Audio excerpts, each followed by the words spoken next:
I think now if we look at where we are, even politically, there is a call to action for all of us to embody our higher selves, because that is how we're going to make any change. If everyone is like looking around like somebody fix this, no one's going to fix it. Like we need people to kind of wake up to that responsibility within themselves. Whatever's unique within me, whatever I'm good at, I'm going to contribute to these conversations. I'm going to contribute to the world. I'm going to contribute to these platforms in a positive way.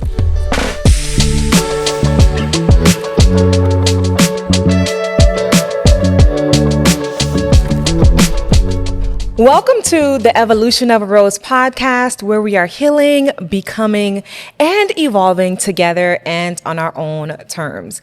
I'm Meline Rose, your host, and today's guest is beautiful Reyna Noriega, a visual artist based here in Miami. Hi, Reyna. Hey, thanks for having me. Listen, thank you so much for being here. You're literally the first guest on the EOAR podcast. How are you feeling today? I'm so honored. I know it's a pleasure having you, because when I think of women who are constantly evolving, women who are always looking to become better and do better and just meet their higher selves, I always think of you. So our conversation is going to be dabbling into that a little bit, about the art of surrender and, just overall meeting your higher self. I love that. So let's kick things off. So a lot of people may know you as a businesswoman, an author, an entrepreneur, visual artist. And I want to know, if you were to put all of these titles to the side, all of these accolades to the side, who would you say that you are? Who is Reyna Noriega behind the scenes? I think the first thing that comes to mind is just my existence as a human being, a spirit, like having a human experience, an extension of God's vision for us, and just trying to add a little bit of color, life, love, to this world. I love that. And you do a lot of that intentionally. Anytime that I see you, you're always like in full color. Okay. Do you think that does something to the spirit, that does something to the mind, just wearing more color? Absolutely. I think in general, like just putting a little bit of effort and like creativity into what I wear, it's a great way to introduce yourself before, people get a chance to know you. You're saying something about what you like, what you're into. And then also just having an intentional way to lift my mood. Yeah. I feel like, sometimes you dress the way you feel, but then it doesn't help when you are like passing by a mirror and picking yourself apart because you don't feel or look your best. So, I think there's a fine line, obviously, between like vanity and like just being intentional about it. But for me, it's done wonders to having like a consistent, happy, like mental health. So on the topic of mental health, where would you say that you're currently? What season are you in? Would you say that you're in your healing? Would you say that you're in your becoming or your evolving season? What era are you in right now? And I can break each down, because I think a lot of people could confuse healing with becoming, or becoming with evolving. So if you want me to break it down, I can. But what do you think? Let's hear your definition.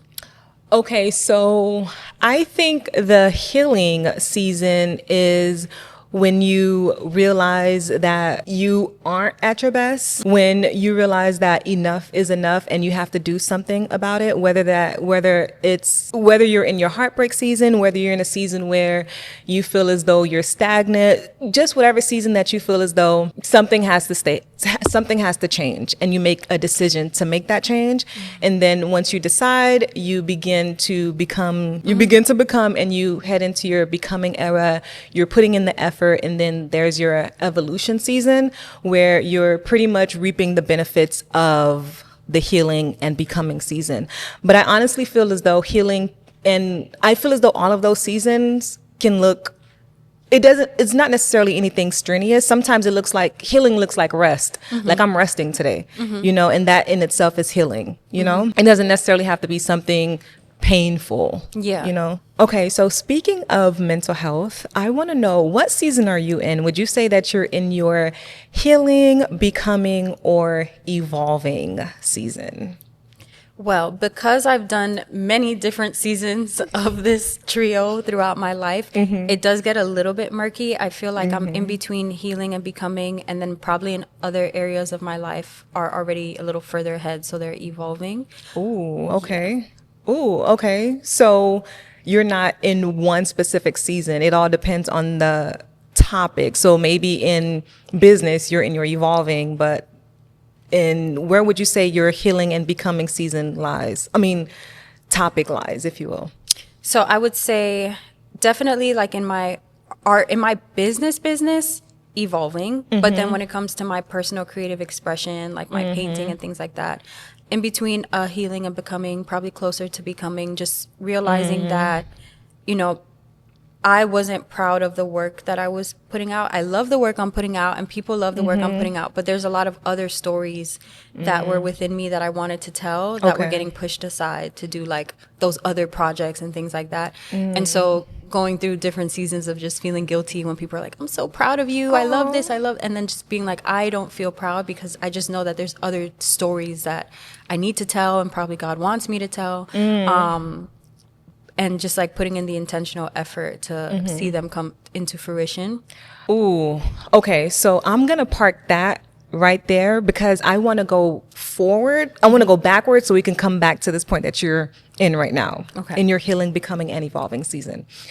So we talked about who you are outside of your accolades, but who were you growing up? What was your world and your lifestyle like? Where are you from? Give me a little bit about your background.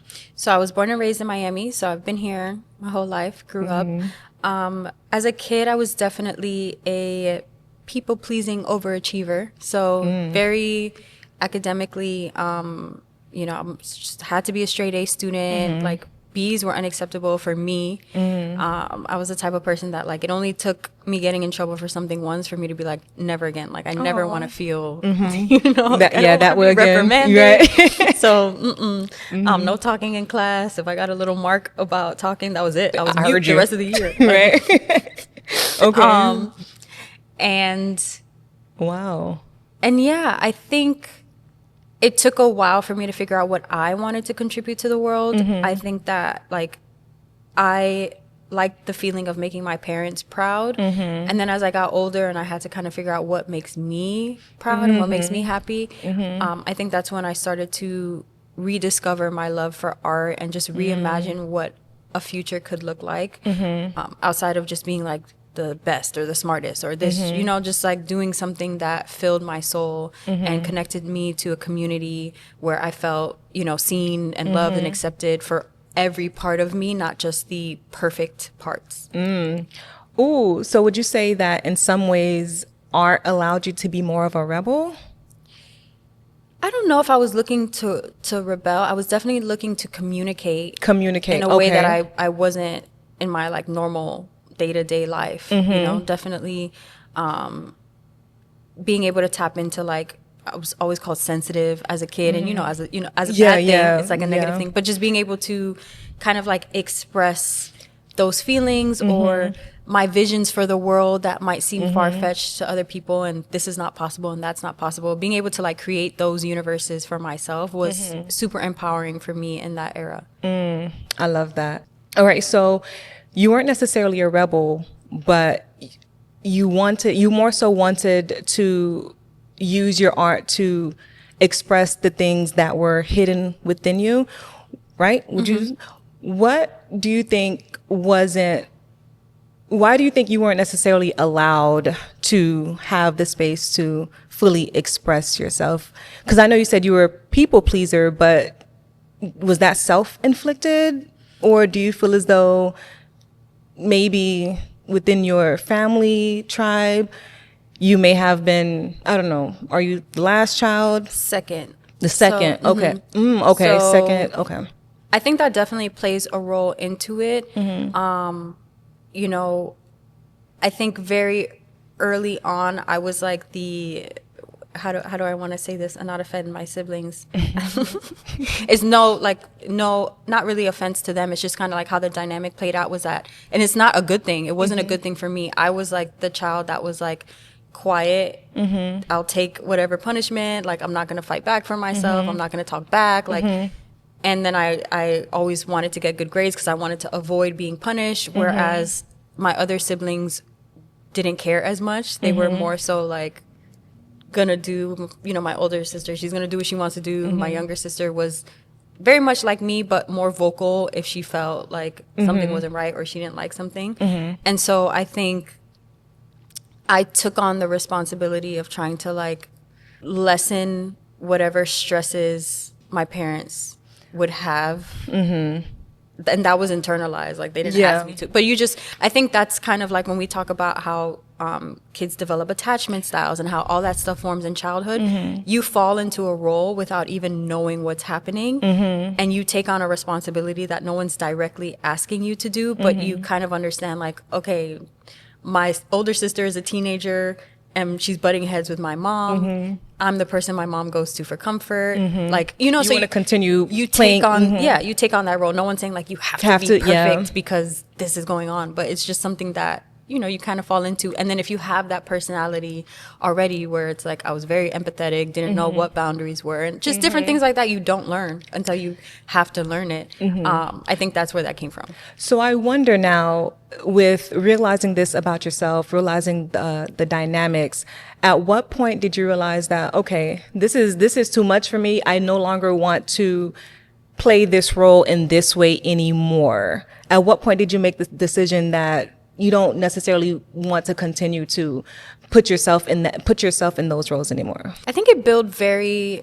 slowly and sneakily over time. I think the first art internship I took, it wasn't even about abandoning, like, I didn't realize what I was doing. It was just more so like, I feel like I could let my hair down here, or like whatever armor that I have, like you just feel that feeling of like lightness versus pressure. And that contrast started to get more and more obvious, you know? So even in school, like I was in the IB program. And so it's very academic focused. And my junior year, I had the choice of like, I can do AP Psych or I can do art. And AP Psych would have meant more credits towards college. And like, you know, looks good on your resume. Looks good on your resume, this AP. and that. And then when they came and did a little presentation of what we would do in art class, and we would get to try photography, and we would get these free sketchbooks, I was just like, you know, this sounds like I'll enjoy it more. I just want to try it, you know? But it was through experiencing that I got to feel the contrast of like pressure, stress versus like doing something that felt good and felt like a release. And it wasn't that I wanted to abandon either, but it felt good to have that, you know? And the outlet. Yeah. And I wanted that for other people. Like the more that I understood what was happening, I was like, everyone should have that. You know, no matter, you might want to be a doctor and you should, but like you also need to have an outlet where you can let your hair down and where everything you like, the world is not hanging on your shoulders. Yeah, because at one point you were also a teacher before you dived into the world of being an entrepreneur and visual artist full time, right? You want to tell us a little bit about that? Yeah, I mean, even that came a little bit down to fear. When I went to college, I applied as a visual arts major and then switched to psychology because I also, you know, I love people, as we talked about. I love taking care of people. And I thought that, you know, if all else fails, I'll have this as a concrete backup. Well, it was going to be the main thing, and art was going to be like, I'll pursue it. And if it doesn't work out, I have this. And after college, I got an opportunity. I was a substitute teacher throughout college because, you know, it's flexible. And they asked me to take over the role of the art teacher because they had quit like last minute right before school started. And that, like, again, it was just a slow, like, little by little, I was getting these glimpses of what felt good versus what felt like stress. And I naturally fell into a role of like, I enjoyed bringing new experiences to my students. I enjoyed taking them out of their comfort zone. You know, we were way down in Homestead where most of their parents were like migrant farmers and things like that. So a lot of them had never left Homestead. So we were doing field trips like up here. We were going to South Beach. We were going to Wynwood, doing photo walks. And just being able to try art in different ways also versus at the time, like painting, being a fine artist is still very, what word is that? Not bureaucratic, but like you need connections. You need people okay. to, it's skill to a certain extent, but also you can't guarantee when you're going to get, kind of like being a singer. Yeah, you can yeah. be the best singer. You can be doing all these local performances, but you really don't have control over whether or not a record label will give you a chance. Yeah. So for a lot of people, their uncle knew, like people, that's where they talk about nepotism and things like that. It's very much like that also in the art world, where it's like, if you put your heart into it and practice drawing, you will get good at it. And if you have a story to tell, you will make interesting art and people will like it. Does that guarantee that a gallery will pick you up? No. Yeah. So that caused a lot of stress for me too, because that became another role where I was constantly comparing myself, constantly trying to be more perfect. And when I started teaching, I was like reintroduced to like the childlike way of creation, where you're just trying things, you're not trying to impress anyone, you're making mistakes.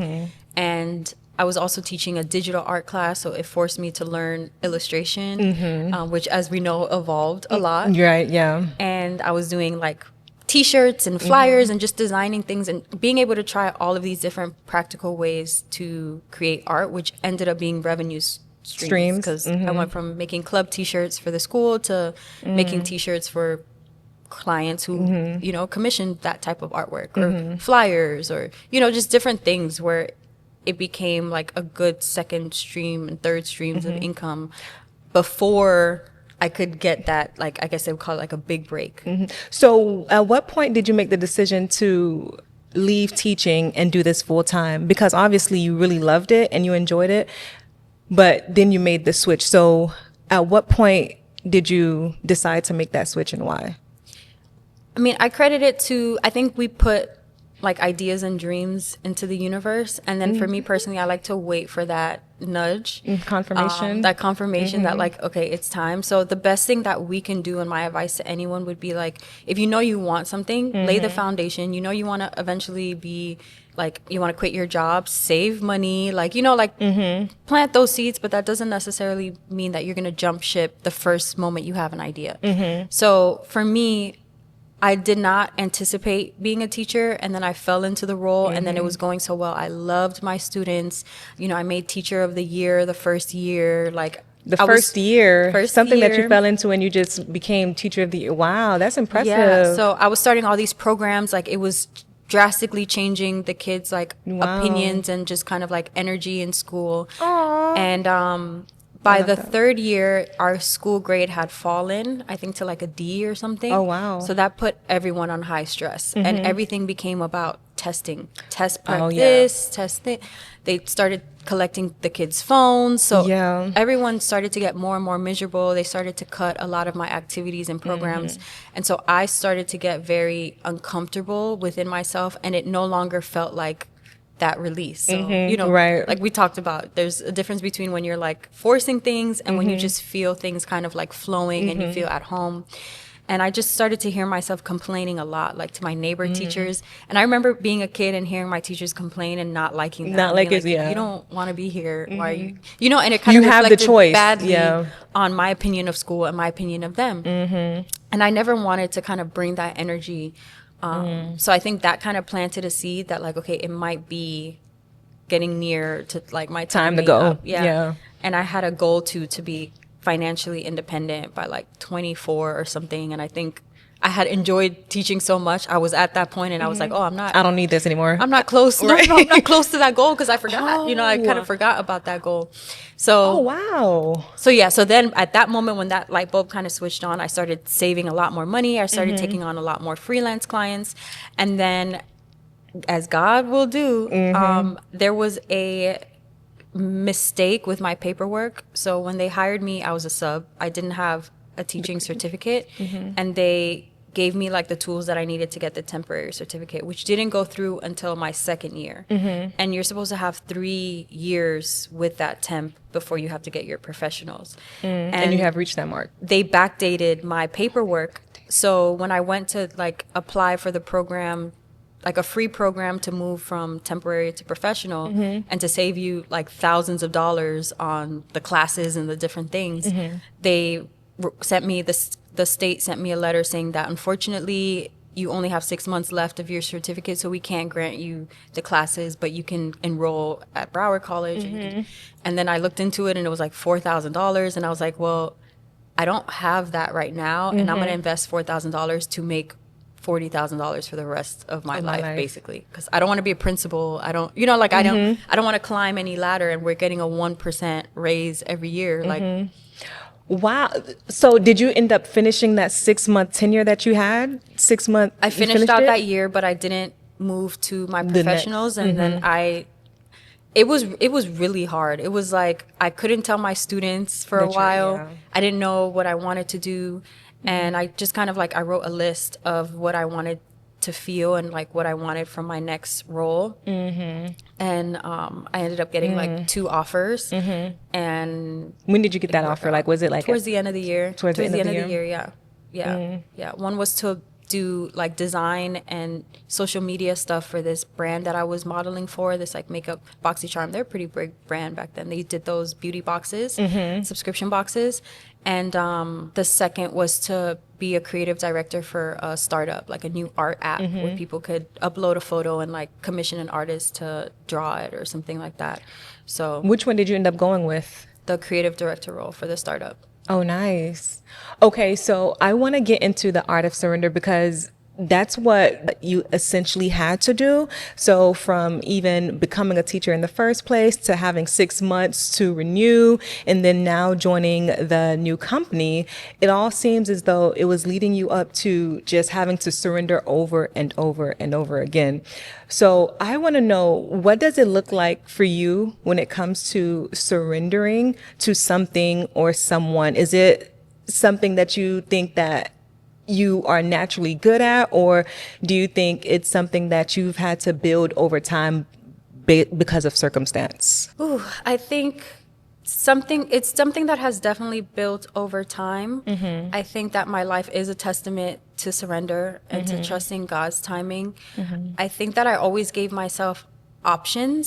So that might be a personality thing as well, because I'm one of those people that like, I'm not willing to only focus on one thing ever. So it seems as though as soon as you made that leap, you already had momentum, right? So would you say that you've ever felt a time where you doubted the path that you have taken full time as an artist? Did you ever feel doubt? Yes, definitely. It was hard. It was very hard. I mean, coming from a consistent salary to like everything being dependent on you, I warn everybody that wants to do it, like, get your mental health in order. It was tough. Like, I couldn't take a vacation. I was always constantly scared of like, what if I get sick? What if I can't work? What if there's no clients this month? Like, your mind is constantly in doubt mode.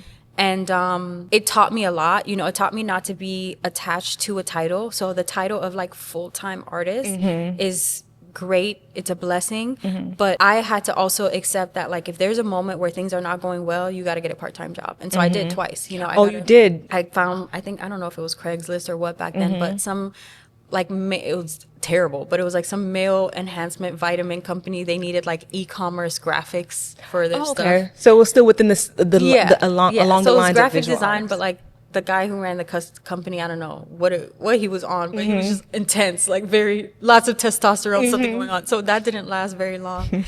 And then I worked for a printing company, which was also cool because it taught me a lot about like art printing and vinyl printing and different things like that. But it was just like being able to put my ego to the side and not be like, oh my God, I failed because I quit teaching to be a full-time artist and this means I'm not a full-time artist. I had to let go of that mindset because my mental health and my stability matters more than keeping up an image. And, you know, sometimes we have a little setback so we can have a comeback.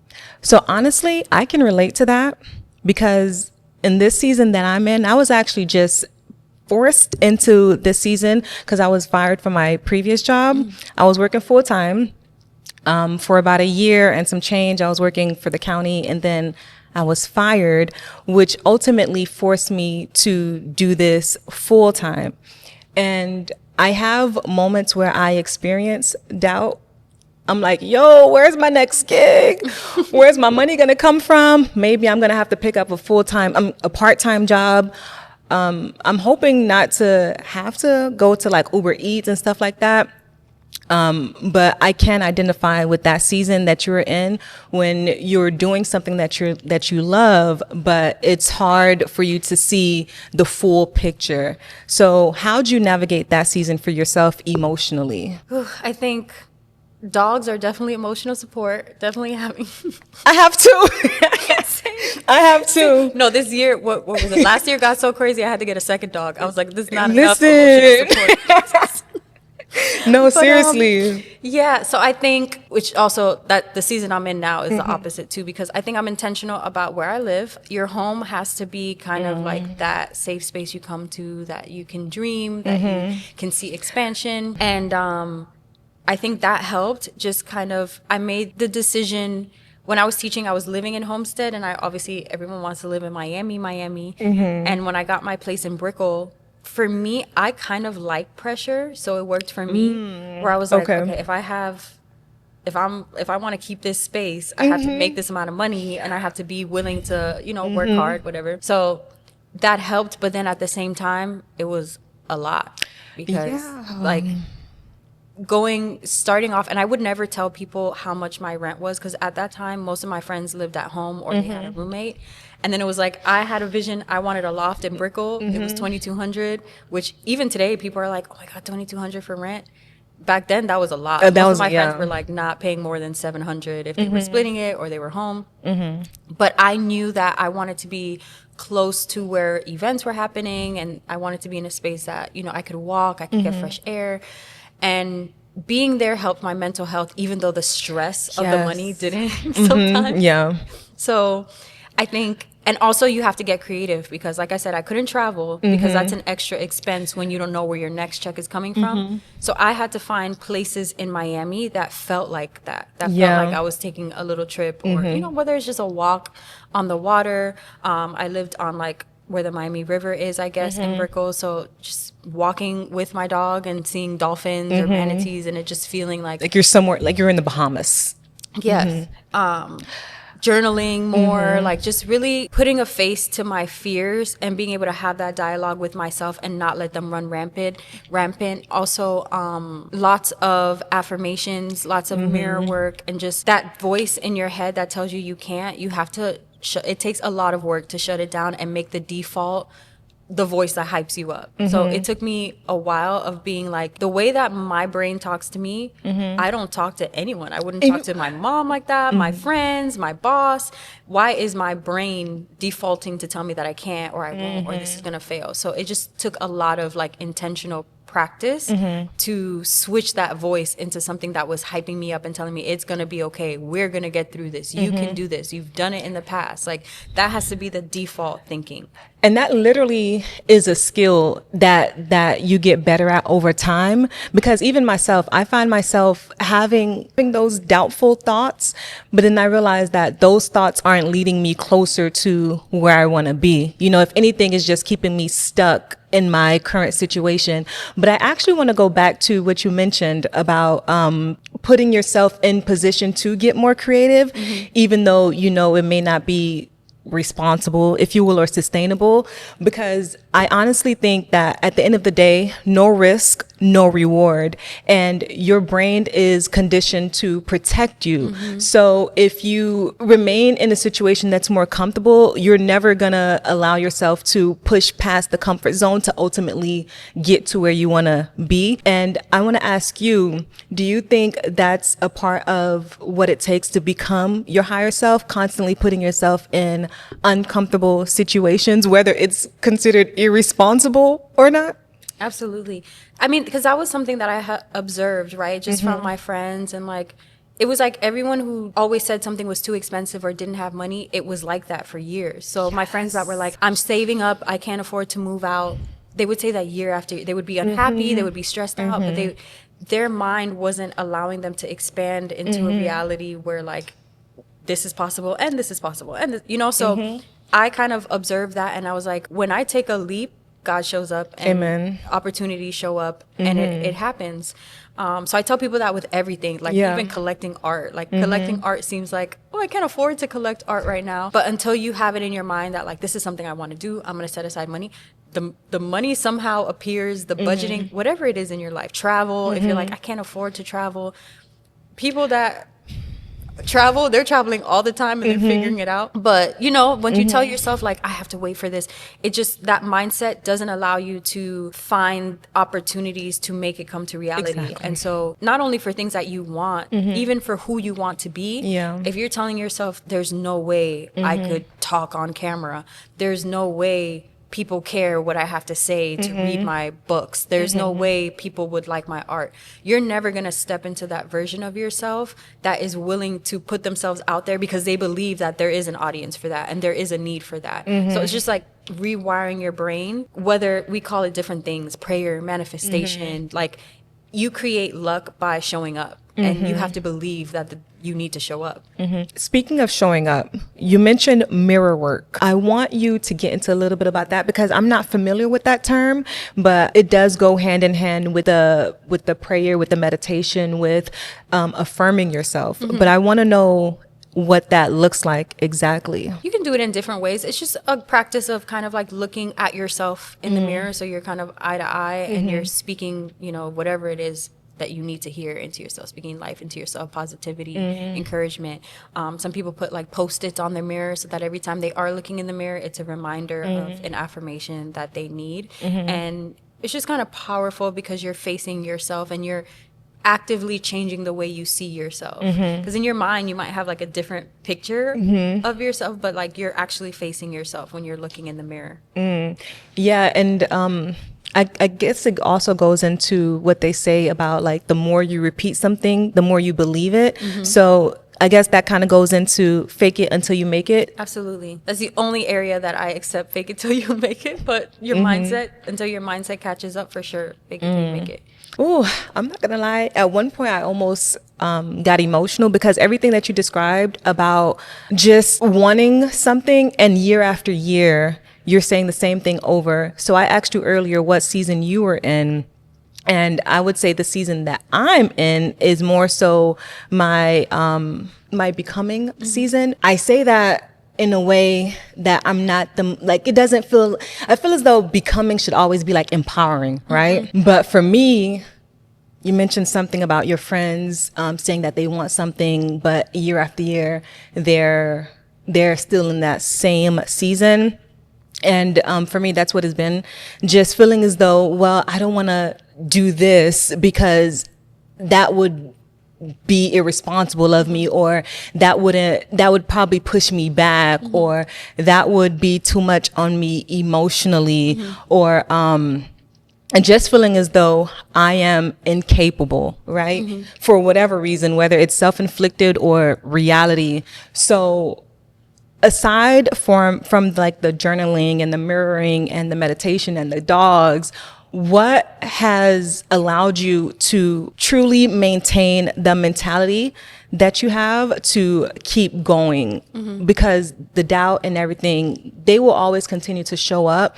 And even for myself, it shows up all the time. What keeps you in this mentality of, you know, continuing to do the work no matter how hard it is? Yeah, so I would say the two things I would say, one is faith. So just kind of having faith that there is a higher purpose for me, that I was born for a reason. Like I kind of take everything we hear and that I heard forever. When I was growing up in church, it was just like there were a lot of things that I had trouble with because they just felt disempowering. But when I found a relationship with God for myself and understanding what it means to be created in his image and understanding our responsibility on this earth, like we're not created to suffer because that makes us, like, that's not the test. More righteous. You know, right? It's like embodying who we were meant to be as extensions of God is everywhere and omnipresent. And so every individual thing that we embody is a part of the whole. I feel like having faith in that trumps imposter syndrome, because it's like, who cares if I don't feel ready? Like, I was given this voice for a reason to help people. And then I think the other thing, it also takes the responsibility off of you and off of me. I think that it's important for people to speak life into their friends and to the people that they love. And when you see people doing things that you admire, I'm very grateful. I always say, like, I feel like before I believed in me, I had people that believed in me. Amen. I had people that took my dreams very seriously when I thought that drawing was just a hobby. You know, like, I had people that, and still to this day, I don't know what I've done to deserve it, but people, I can see you doing this for this, and I can see you putting your stuff here, and like unsolicited, like people having a higher vision for me. When I have moments where I want to doubt myself, it's like, how disrespectful would that be to the people that believe in me? And some people don't have that, unfortunately. Some people have a different cross to bear in this lifetime, where they're constantly having to believe in themselves despite what people might say or how people might discourage them or try to shoot them down. But I think aside from speaking life into yourself and becoming your higher self, look at the people around you. And if they're doing things that make you proud, if you're doing things where you see they have a light, or they have just like a proficiency for this certain thing that they're not paying attention to. Like, sometimes I send people messages unsolicited, and I'll be like, look, I love this video that you did a few months ago. I really want to see you step into that more, because I just feel like people need to. We need people like you. We need more. Thinking about that, and you know, and sometimes it's that like knowing people are watching and people are rooting for you. It takes away that voice in your head that's like, no one cares. No one wants to see this. So if you can be that for someone, or if you have people that are like that for you, I think that's very important. And sometimes that's all someone needs to keep going. The fact that someone else believes in them, even when they can't believe in themselves, is all they need to keep the vision alive. So I love the fact that you mentioned that. I want to go back to one of the first questions I asked. Are you in your healing, becoming, or evolving era? And you mentioned that it depends, right? And you mentioned that you're somewhere between your healing and becoming era in terms of your art. What exactly does that look like? I've been spending a lot more time creating the kind of art that I want, even though it doesn't bear immediate results. So I think to get where I got, it was a full-time job to create digital work and post every day and post for every season, you know, so it's like Women's Month, Black History Month, Juneteenth, like there's always an art piece for that day, because for the audience that I'm creating for, you know, I needed to be ready and things like that. And so I had to kind of take off that pressure and know that the things that I'm creating, like, it's going to take a longer time, but it's going to be more rewarding to have that body of work that, like, you know, that says more. Because I dealt with a lot of people copying my work and stealing my work. And it made it very hard to keep creating, because I felt like every time someone would copy my style, I would try to pivot. But then it felt like I was like trying to outpace my copycats instead of creating for me and creating what I wanted to say. And so it made it a lot more necessary for me to kind of tap into the stories that I want to tell. Because obviously, as Black people, as people of color, we deal with a lot of barriers to joy. So as women, we deal with a lot of barriers to joy and to confidence and things like that. So I have that story to tell, but so do millions of other people. So to a certain extent, it was like, it's hard after a while to keep trying to chase originality in a kind of like a sphere that's so simplified, you know. It's like radical joy, color. A lot of people are attracted to color, you know. So it's like art is supposed to inspire people, so I had to kind of let that go. But also I had to deal with the fact that I was not inspired to create art to be consumed by the algorithm. But then also that means that engagement is going to go down. That means that your audience is you know, so you have to deal with all of that. But no, or not. Maybe they would love the new art that you're creating now outside of what you have been creating. Yeah, when, you know, but when I'm ready to share it versus like an algorithm that says like you need to post once a day every day. It needs to be fresh. It needs to be engaging. It needs to be reels back. You know, like I'm in a process of creation where I don't want to set up a camera and draw. I'm kind of like having personal, some of the pieces I'm making make me cry. Like, you know, maybe I don't. So it goes back to what you mentioned earlier about you're creating art for yourself, something that you could essentially be proud of. And I want to know, what exactly is that? What does that look like? Is it And it's not only, it's for me in the sense that I know that I have deeper stories to tell that will inspire a different kind of change.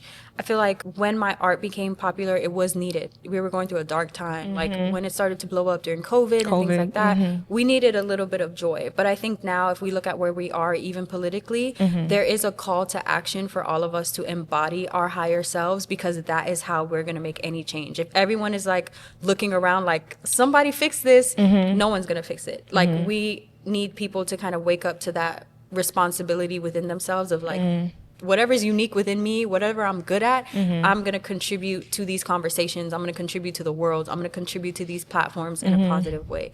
So I still create colorful, vibrant, joyful art, but it's not enough because it's not telling enough of the story of why it's necessary. So it's still going to be for people that people can resonate with and that, you know, will bring that call to action. It's just that it's definitely a choice to go move away from what was working and what was faster, quicker to create, to something that takes longer to build.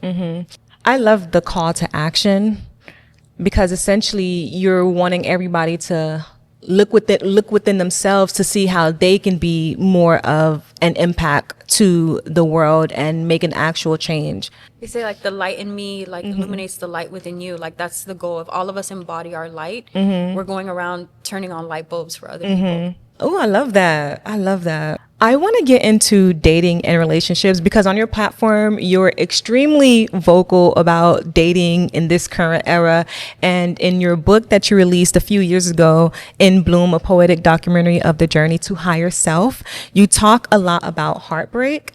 I want to know, through heartbreak and failed relationships, what have you learned about love? So much.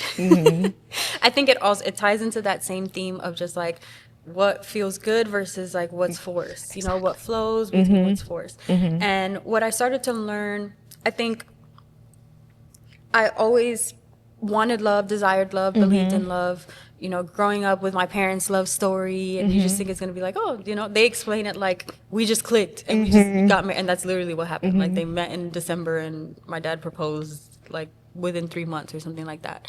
So, And it's been 33 years, right? Yeah. So you hear that and you grow up with, like, I think all the men in my family are very like sweet and healthy. And, you know, my dad's an athlete, but still very sweet, healthy family man.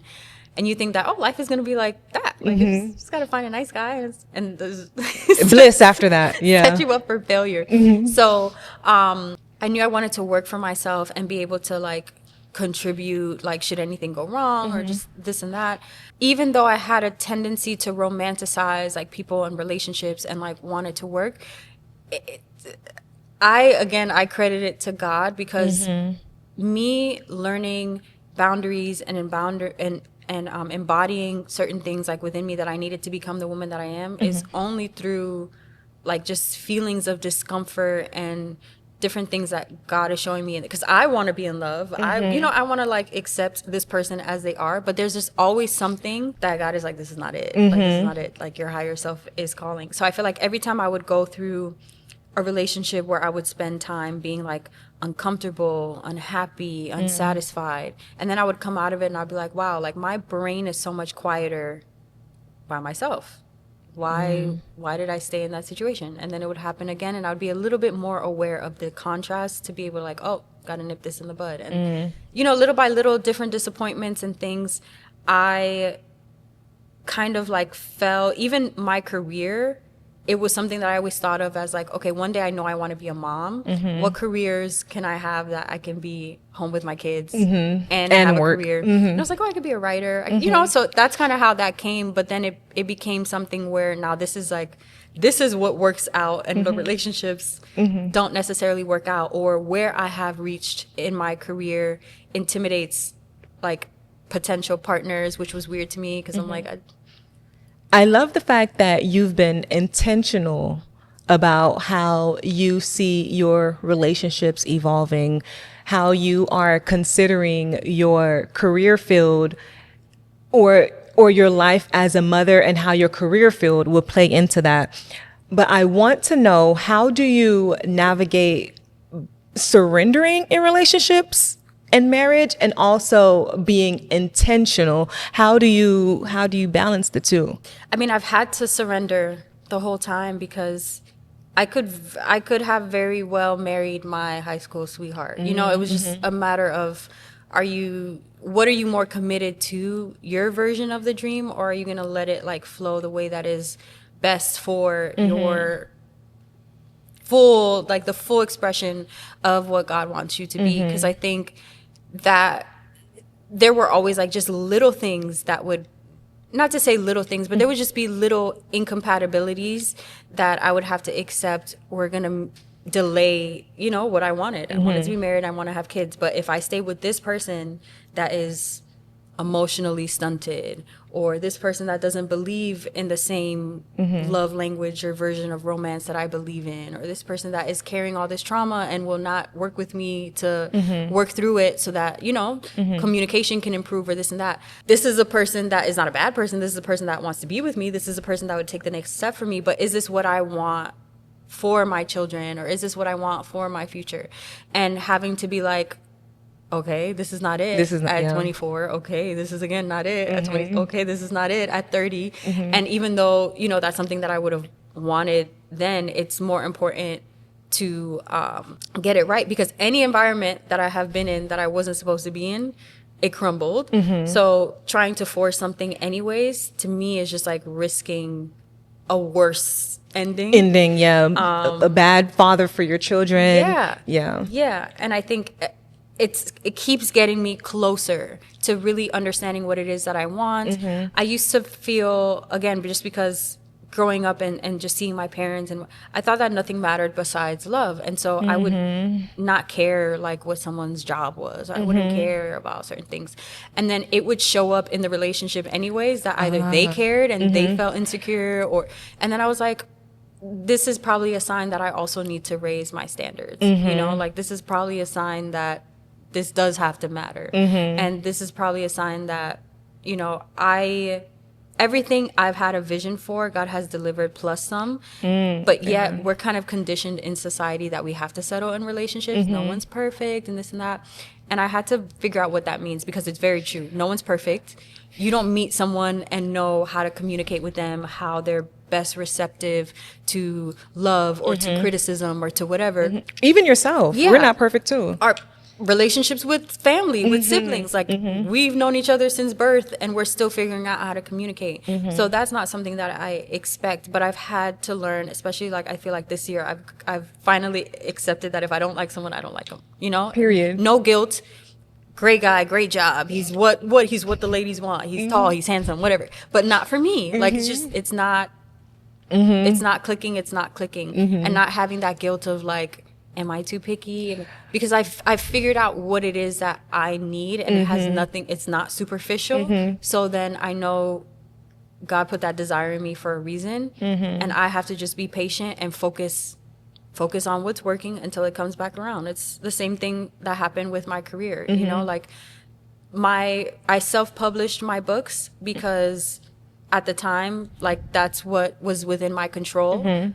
If I had gotten a book deal, it would have been different, but God said that's not the time. So maybe there is a future where I have a big book deal and it looks different and my art looks like I let that flow. Like I had times where I wanted to design t-shirts and I was like, looking at the cost of production, I was like, I can't do this right now. And then I got a t-shirt deal like years later, you know, that I didn't have to come out of pocket to do. So it's just kind of trusting that I'm working on myself and I'm working on who I need to be a healthy partner. And that will attract the right person eventually at whatever point, like I'm ready to hold it too. Cause I think God blesses us when he knows that we're ready to keep the blessing that we're asking for. If you're going to sabotage it when it comes, let it delay, like as long as it needs to delay. And I love what you just said, because at the end of the day, just because something is good for you, just because someone may be good for you, it doesn't necessarily mean that they're right for you, or it's God's best for you. You know what I mean? So I think it's easy for people to settle when something is good enough, even though it's not the right or the best fit. So I love the fact that you mentioned that. So with all that you've accomplished, with being in the season where you are creating the art that you find most fulfilling, what are you currently most excited about in the near future? I'm excited to just really embody my purpose. You know, as it is evolving, and as I'm coming to terms with the responsibility that it takes, or just the different versions of myself. It's been so interesting because I feel like the last 2 or 3 years felt crazy. It felt like just such a contrast between really big wins and then really big losses. Yeah. That it's just like you think you reach a point where things are going to be smooth sailing, and the stakes just keep raising. But throughout that process, I've seen so much of what needed to shed from me. I've seen so much of my confidence grow, and just like knowing who I am, and knowing what I'm meant to do, and knowing how I want to show up, and not shrinking, and you know, just loving myself in and out. That it just makes me really excited to become that person, and who it will change, just being able to witness it, and you know, just kind of fulfilling that responsibility. That's how we give back. Like, us being here is just a miracle. So that's the best way for us to give back, is just fully embody that miracle. Whew, that was beautifully said. And you're so right, because at the end of the day, one of the mottos that I live by is, when God blesses you, you should continue to bless others. You know, you are here to not only take, but also to give and be a light to others. So I love that, being miracles to one another. Well, Reyna, thank you so much for joining me on the Evolution of a Rose podcast. You are literally our first guest, and thank you so much for blessing us. I hope the audience received something from this. I'm sure they did, because you dropped so many gems, and thank you so much. It was a pleasure having you here today. Thank you for having me. I'm honored, and I'm honored to see how this blooms and how it evolves. I will be watching. If you enjoyed this episode, please make sure you like, comment, and subscribe for future episodes of the Evolution of a Rose.